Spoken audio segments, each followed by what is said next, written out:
أهلا بيكم. أول ما بنسمع كلمة نرجسي بتكون مرتبطة في ذهن أو عقل أي شخص بيسمعها بصورة شخص مغرور جدا، متغطرس، متعالي، حاسس نفسه مركز الكون ولازم الكل يعجب بيه ويحطه في مكانة عالية.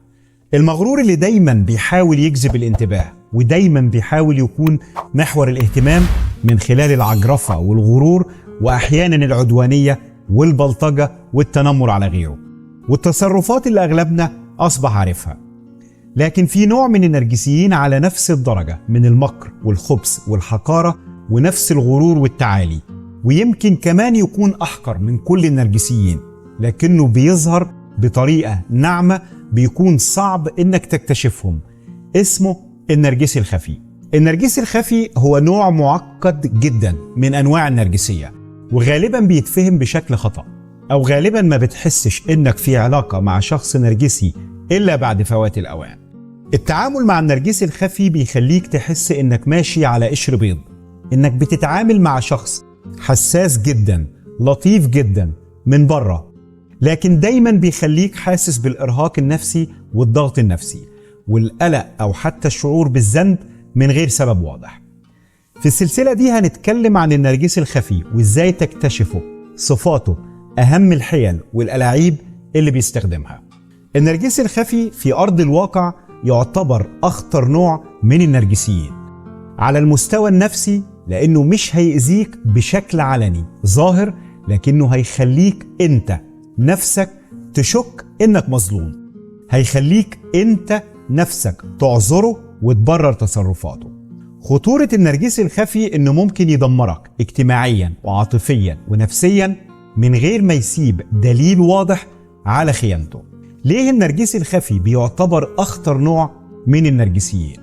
لأنه طبعا ما بيتكشفش بسهولة، مفيش علامات واضحة زي الغضب العلني أو السيطرة المباشرة.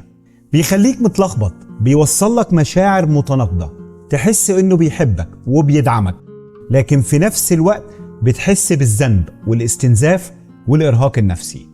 أسلوبه دايما بنسميه عدوانية سلبية، على طريقة دس السم في العسل. كلامه كله ظاهر فيه اللطف والبراءة والأخلاق وكتير جدا التدين، لكن في نفس الوقت كلامه دايما بيكون مليان رسائل مسمومة بتقلل منك وتسيطر عليك من غير ما تحس، ودي حاجة هنشرحها بالتفصيل في وقتها. بيخلق حالة بنسميها تبعية نفسية، بيخليك تحس إنك محتاج له دايما، ولو حاولت تستقل عنده أو تبعد يبدأ يلعب على وتر الذنب والخوف، أو يعيش دور الضحية المظلومة. دايما عايش دور الضحية اللي محدش فاهمها ولا مقدرها، وده بيخدعك ويخليك تحس إنك لازم تقدره. ده اللي بيخليه أخطر حتى من النرجسي السادي أو الخبيث، لأن دول بيبانوا أو بيتكشفوا مع الوقت، الناس غالبا بتاخد بالها منهم، لكن النرجسي الخفي ممكن تفضل سنين طويلة جنبه قبل ما تكتشف إنك كنت في متاهة نفسية، فخ نفسي اتفصل عشانك. بالرغم إن النرجسي الخفي من الخارج أو الظاهر منه إنه بيكون حساس وأحيانا خجول، إلا إنه في الحقيقة خسيس جدا وحقير جدا طالما هيوصل لهدفه. النرجسي الخفي هو أكتر شخصية وجودها معتمد على غيره، لأنه من غيرك مش هينفع يكون بطل الرواية، من غير ضعفك مش هيلاقي دوره المفضل في مسرحية الضحية أو المنقذ أو الحكيم اللي فاهم وانت لأ. دايما وانت بتتعامل معاه بتحس إن في حاجة غلط، حاجة مش مريحة بس مش قادر تحددها. هو هيساعدك، هيسندك، بس كل حاجة حلوة بتحصل منه بيكون وراها هدف، هيخنقك. كل حاجة بتحصل منه بيكون وراها تمن، لازم هيجي يوم ويطالبك بالتمن. كل ما تبعد خطوة بتلاقيه تاني مستنيك بنفس الابتسامة، يقولك زعلان مني؟ أنا كنت بحاول أحميك، أنا الوحيد اللي في صفك. هتشك في نفسك، هل هو فعلا غلطان ولا أنا اللي حساس؟ وفي الآخر بتصحى تلاقي نفسك كنت مجرد لعبة في إيده، عمره ما كان شايفك غير مراية بتنعكس عليها عظمته وتغطي على ضعفه. مين هو النرجسي الخفي؟ النرجسي الخفي نوع من أنواع اضطراب الشخصية النرجسية، عنده نفس صفات النرجسية المرضية لكن بطريقة خفية أو مستخبية. الصفات ما بتعبرش عن نفسها أو ما بتظهرش بشكل واضح، أو بتظهر دايما بطريقة سلبية أو طريقة غير مباشرة. النرجسي الخفي تقدر تقول عليه نوع مش واضح في نرجسيته لكنه أخبث وأقذر وأحقر. صورة النرجسي الخفي مختلفة شوية عن الصورة النرجسية اللي تعودنا عليها. مش هيعمل دوشة ولا يزعق ويقولك أنا نرجسي لازم تاخد بالك مني. بالعكس، إنك هتلاقيه هادي جدا، حساس جدا، أخلاقه راقية جدا، متدين جدا، انطوائي، ما بيحبش اللمة والزفة مع نفسه. وممكن كمان تلاقيه متواضع جدا، تواضع غير حقيقي، تواضع ملفت.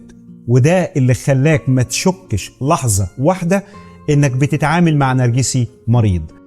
ببساطة تقدر تقول كل النرجسيين واحد أيا كان النوع، وفي نفس الوقت مش كل النرجسيين واحد. واحنا هنا بنتكلم عن النرجسية المرضية مش النرجسية الصحية.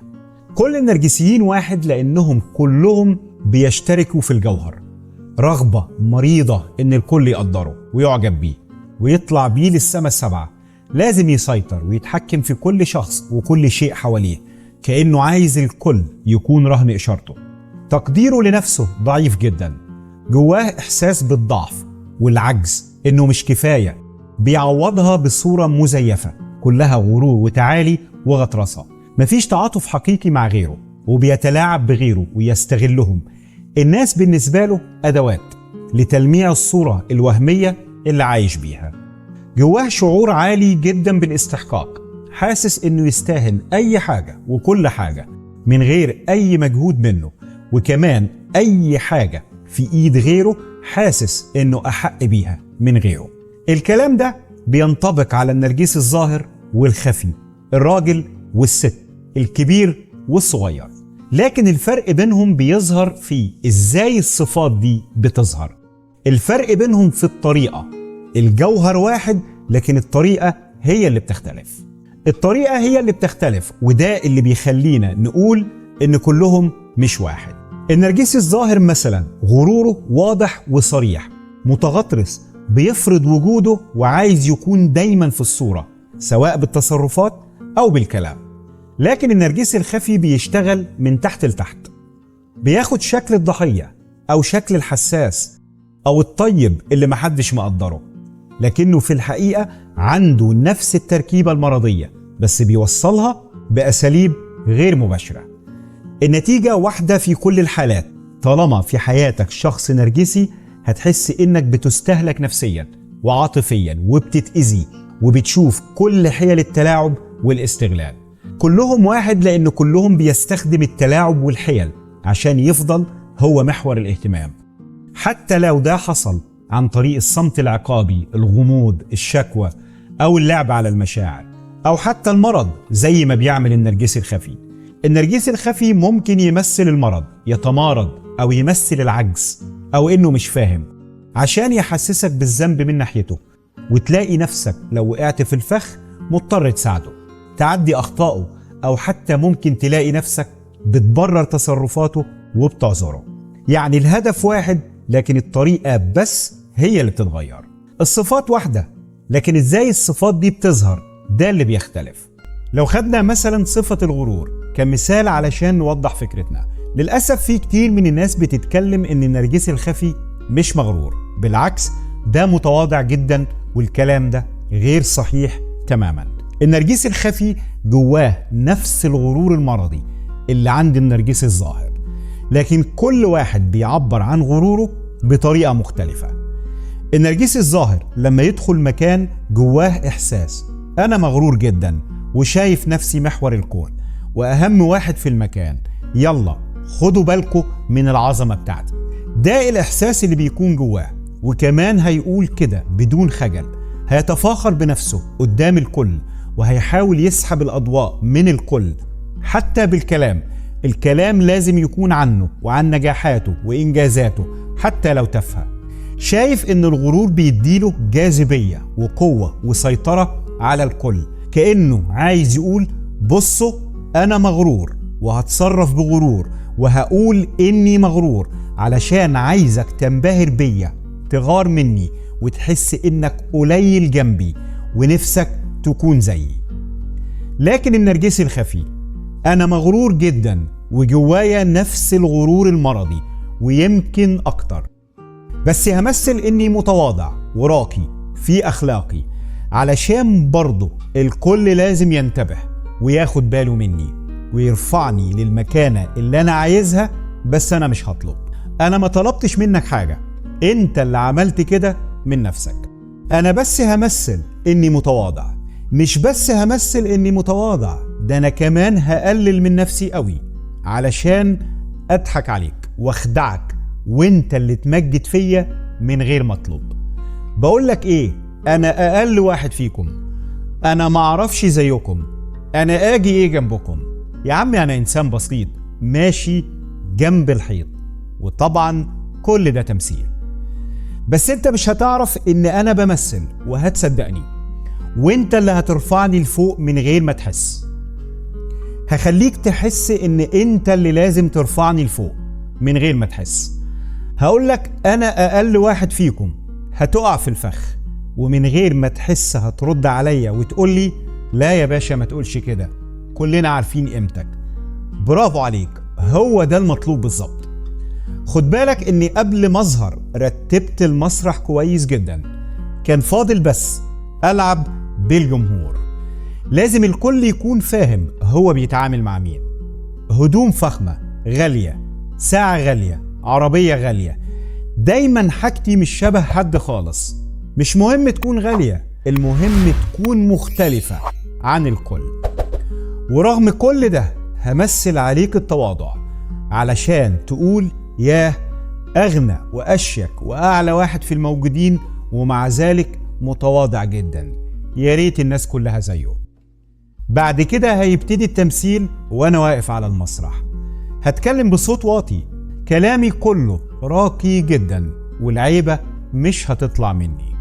دايما واخد خطوة لورا مش في الوش. اللي عايز يبقى في الوش براحته، لكن أنا ممكن حتى تلاقيني بقلل من نفسي قدامك عادي جدا. ده أنا ممكن تلاقيني بتريق على نفسي. كل ده علشان الفخ يبقى محبوك كويس جدا. أنا هتسحب جواك من غير ما تحس وهخليك تحس بالذنب ناحيتي. يا راجل، رغم كل العظمة بتاعتي ومع ذلك متواضع. دورك انت بقى ترفعني لسابع سما، دورك انت تتعلق بيا من غير ما تحس وتثق فيا من غير ما تحس. النرجسي الخفي عنده جوهر الصفات النرجسية المرضية كلها بنفس الطريقة، بس الطريقة هي اللي بتختلف، وده اللي بيخلي ناس كتير تنخدع فيه.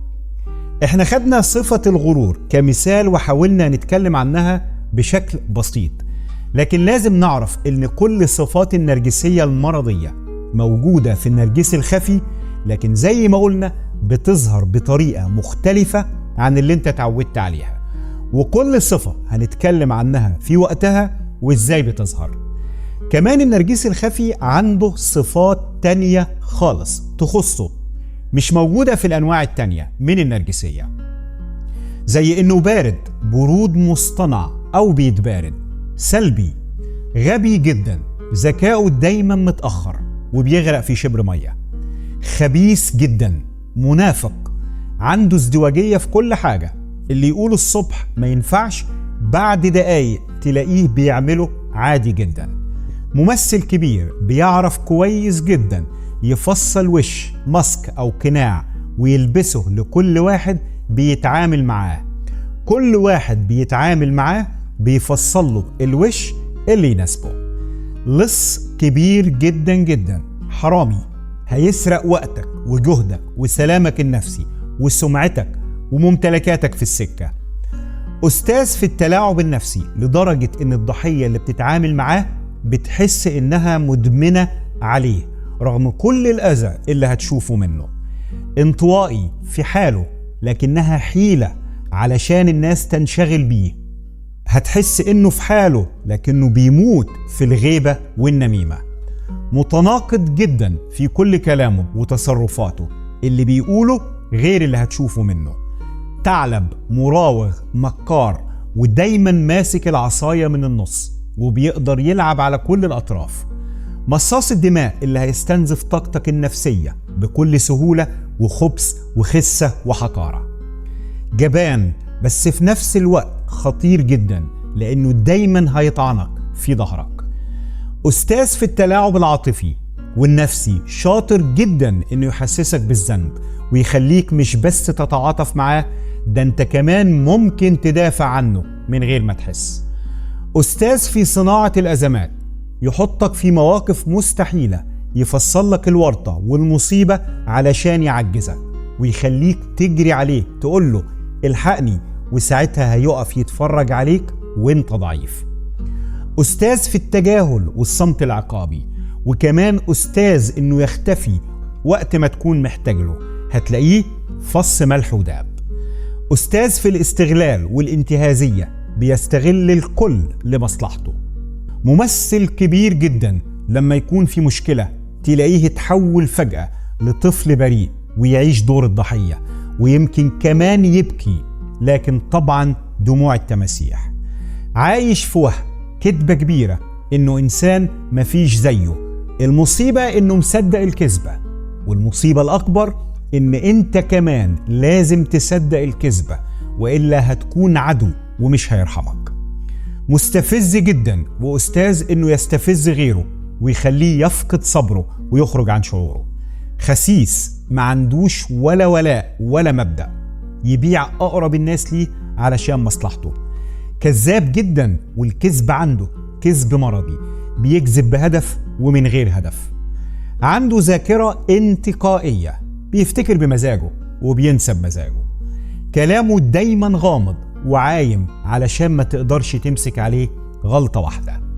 عنده موهبة انه يقلب الترابيزة في اي لحظة، ودايما عنده خطة احتياطي مهما الدنيا خربت تلاقيه طالع عادي منها زي الشعرة من العجين.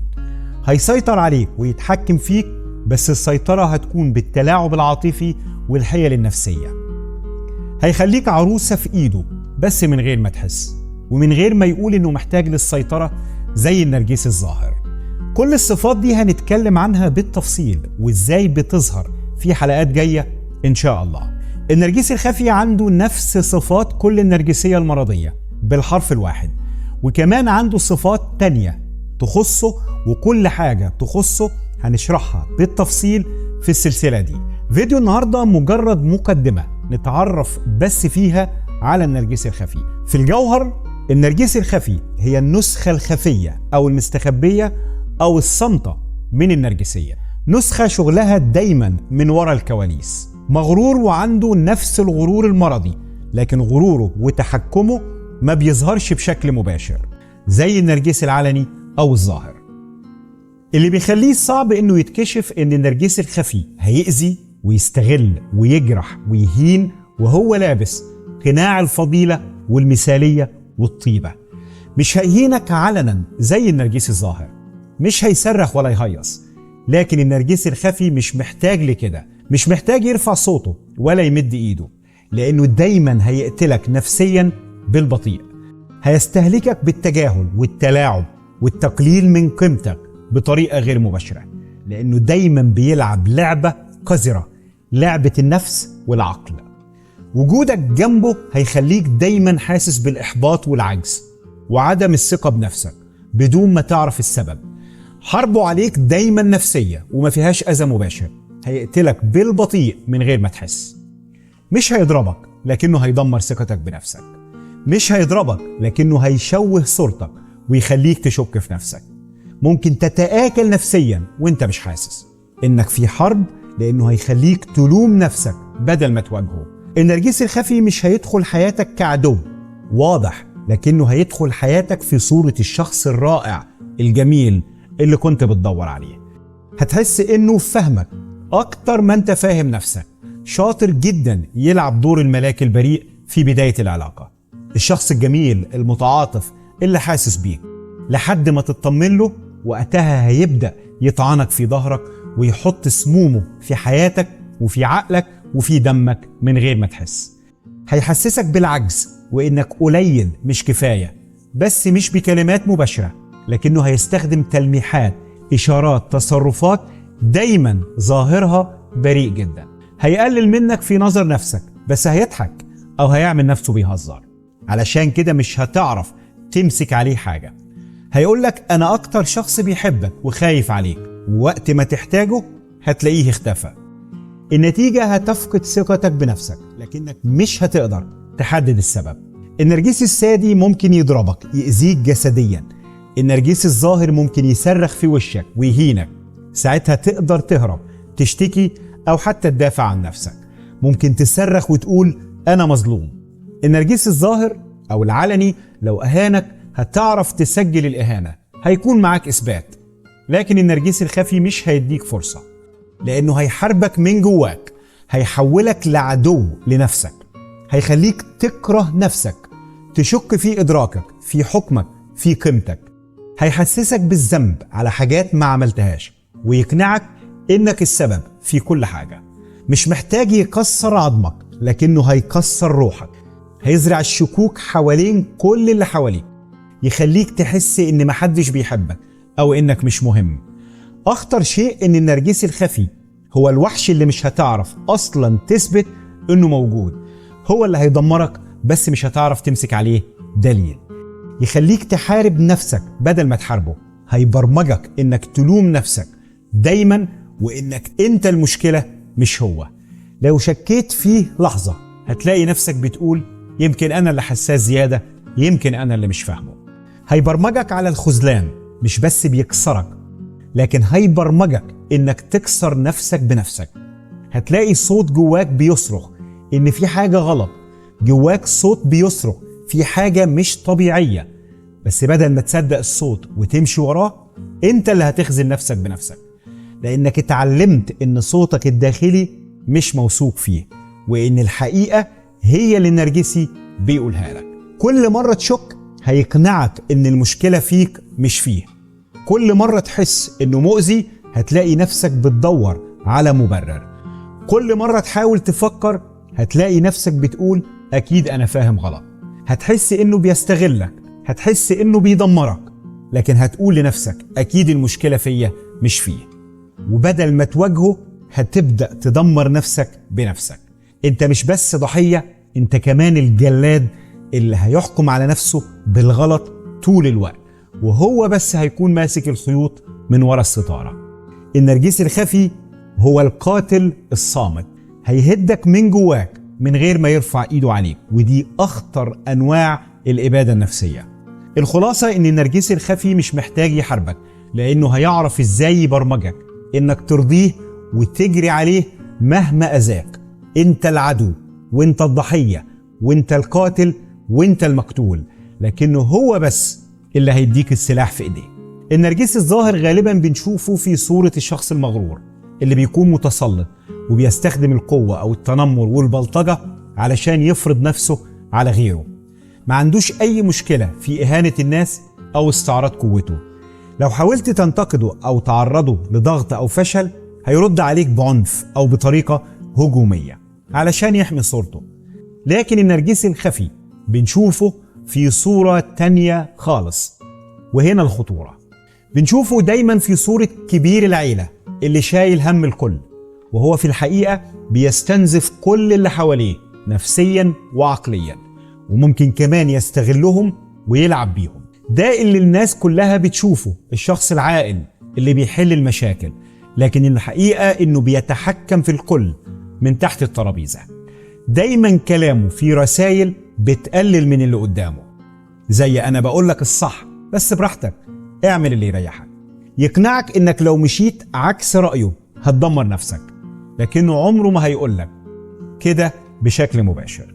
بنشوفه على شكل الأب النرجسي أو الأم النرجسية اللي دايما بيقول إنه بيضحي علشان ولاده، مع إنه في الحقيقة حاططهم جوه برواز مرسوم وما ينفعش يخرجوا عنه، وإلا هيشوفوا السواد كله.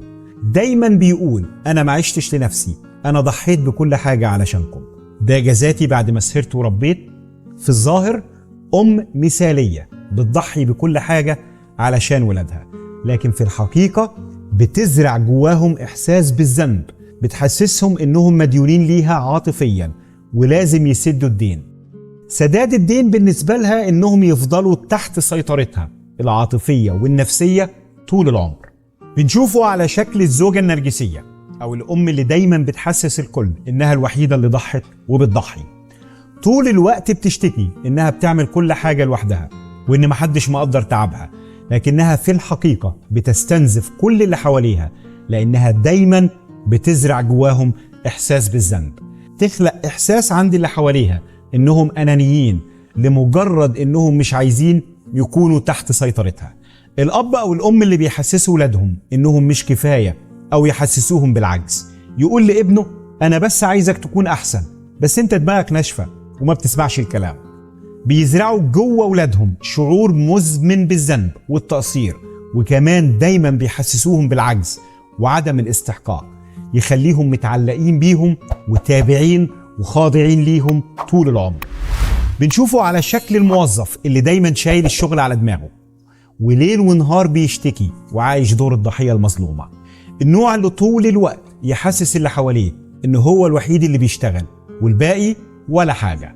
كل ما حد يقول له حاجة يرد طبعا انا اللي بشيل الشغل كله، ودي اخرتها يخلق جو من التوتر والاحساس بالذنب في نفوس زمايله، يحسس الكل انه مديون ليه ولازم يرد الدين، وبكده هيفضل في مركز القوة والسيطرة والتحكم من غير ما زمايله يحسوا بحاجة. لو حصلت مشكلة يقلبها دراما ويعيش دور الضحية المظلومة، لكنه عمره ما كان بيساعد حد بإخلاص. يظهر انه الشخص اللي بيشيل الشغل كله، لكنه في الحقيقة بيحاول يزرع إحساس بالعجز والفشل جوه زمايله من غير ما يحسوا، كأنه هو المنقذ، هو بس اللي فاهم وبيعرف يتصرف ومن غيره الدنيا هتخرب. المدير اللي دايما يقولك أنا ما بحبش المشاكل لكنه بيسيبك تغرق. اللي عامل نفسه إنه متفهم وبيحب الهدوء، لكنه في الحقيقة بيهرب من المسؤولية ويخلي الناس تغرق في الأزمات. دايما يقول للموظفين حلوا مشاكلكم بينكم، أنا ماليش دعوة. في الأزمات يختفي تماما، لكنه يرجع لما يكون وقت الإنجازات. يحسس اللي حواليه إنهم لو اشتكوا هم اللي عاملين مشاكل بدون داعي. بنشوفه على شكل صديقك الحنين اللي تقدر تسميه صديقك اللدود، اللي بيكسرك ويحطمك وهو عامل نفسه بيرفعك. النوع اللي دايما يدخل في حياتك بحجة إنه بيحبك لكنه بيحطمك بالكلام السلبي. يقولك أنا عايزك تبقى أحسن واحد في الدنيا، بس للأسف أنت ما بتسمعش الكلام. دايما يديك نصايح تحسسك إنك فاشل أو إنك مش قد التوقعات. لما تشتكي يرد عليك ويقولك أنا بقول كده علشان بحبك، لو مش فارق معاك ما كنتش كلمتك. بنشوفه على شكل شخص عامل نفسه ما بيطلبش منك حاجة، بس في نفس الوقت هيستنزفك نفسيا وعاطفيا وهيمص دمك. دايما يحسسك إنك مستقل قوي ومش محتاج مساعدة، وفي نفس الوقت دايما يخليك تحس بالذنب لو ما ساعدتوش. يقولك أنا مش محتاج حاجة من حد، بس أي حد في مكاني كان زمانه تعب وجاب آخره. يمثل أو يتظاهر بالقوة، لكنه بيستخدم نغمة الضحية علشان يخليك تحس بالذنب وتشيل عنه من غير ما تحس. هيخليك تحس إنك لو ما عملتلوش اللي هو عايزه تبقى إنسان قاسي وناكر للجميل. الصديق اللي عمره ما بيفرح لك بس عامل نفسه بيحب لك الخير، اللي ظاهر منه إنه بيدعمك لكنه بيديك تعليقات تحسسك إن نجاحك بسيط تافه أو مش مهم. اللي بيظهر منه إنه بيدعمك لكنه دايما بيحبطك بشكل غير مباشر. لما تحقق نجاح هيقولك جميل بس ده لسه بداية الطريق. لما تقع في مشكلة يقلبها نصايح ولوم بدل ما يساعدك، يحسسك إنك عمرك ما هتوصل للي هو وصله، حتى لو في الحقيقة هو ما وصلش لحاجة ولا نجح في حاجة. بنشوفه على شكل الحكيم العاقل اللي بيحل مشاكل الكل، مع إنه ممكن تلاقيه هو اللي بيصنع الأزمات وبيزرع الكراهية بين الكل بنعومة وشياكة، ويقف يتفرج علشان يكون هو المسيطر.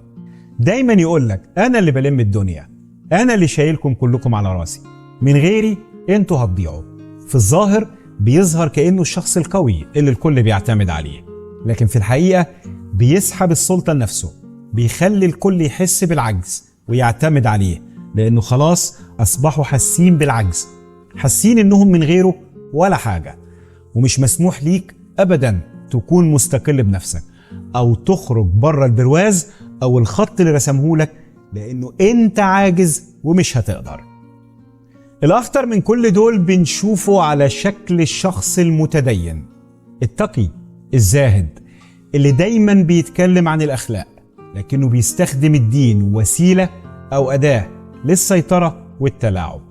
يقولك أنا بس خايف عليك، ربنا قال وقال، أنت كده بتضيع نفسك. يتدخل في حياة الناس تحت ستارة الدين والأخلاق، لكن هدفه الحقيقي يتحكم فيهم ويحسسهم إنهم أقل منه. دايما كلامه يكون محمل برسائل زي أنا بدعي لك بالهداية، ربنا يهديك، ربنا ينور بصيرتك، أنا مش بتكلم بس شايفك بعدت عن ربنا اليومين دول، الدنيا غرتك بس أنا هفضل أفكرك بربنا، أنت حر طبعا بس أنا خايف عليك من نار جهنم. في الظاهر شخص متدين خايف عليك، لكن في الحقيقة بيستخدم الدين كأداة للسيطرة النفسية، وبيزرع الذنب والخوف جوه الضحية علشان يفضل مسيطر على الكل. الخلاصة دي بس بعض الأمثلة، لكن النرجسي الخفي عنده مليون وش، وكلها بتدور حوالين إنه يظهر بصورة الشخص الطيب الضعيف الحكيم، الشخص اللي بيضحي علشان الكل، بس في الحقيقة هو أكتر شخص بيسيطر وبيأذي الناس نفسيا من غير ما حد ياخد باله. النرجسي الخفي في الواقع مش لازم يكون شخص واضح في أذيته، لكنه بيستخدم أساليب سلبية مقنعة علشان يسيطر على اللي حواليه من غير ما حد يقدر يمسك عليه غلطة واحدة. دايما بيظهر في صورة الضحية الحكيم أو الشخص اللي عايز الخير للكل، لكنه في الحقيقة بيستنزف اللي حواليه نفسيا وعاطفيا. كل دي كانت أمثلة حقيقية على النرجسي الخفي في الواقع اللي عايشينه. بيلبس أقنعة الطيبة، لكنه في الحقيقة بيحطم اللي حواليه نفسيا وبيخليهم خاضعين ليه ومش قادرين يستقلوا عنه ولا حتى يكتشفوا إنهم ضحايا لشخص مؤذي سام حقير. من هنا بتيجي خطورة النرجسي الخفي، لأنه ببساطة السادي أو الخبيث مكشوفين وبيعبروا عن نفسهم بسرعة على شكل جرائم أو أذى، لكن النرجسي الخفي الحوار مختلف تماما. النرجسي الخفي أخطر بكتير جدا لأنه بيتحرك في الظل، مش بيبان عليه العنف أو التسلط، لكنه بيشتغل بأساليب ناعمة تخليك تحس إنك مش قادر تبعد عنه، وأحيانا كتير مش هتكون واعي إنه بيأذيك.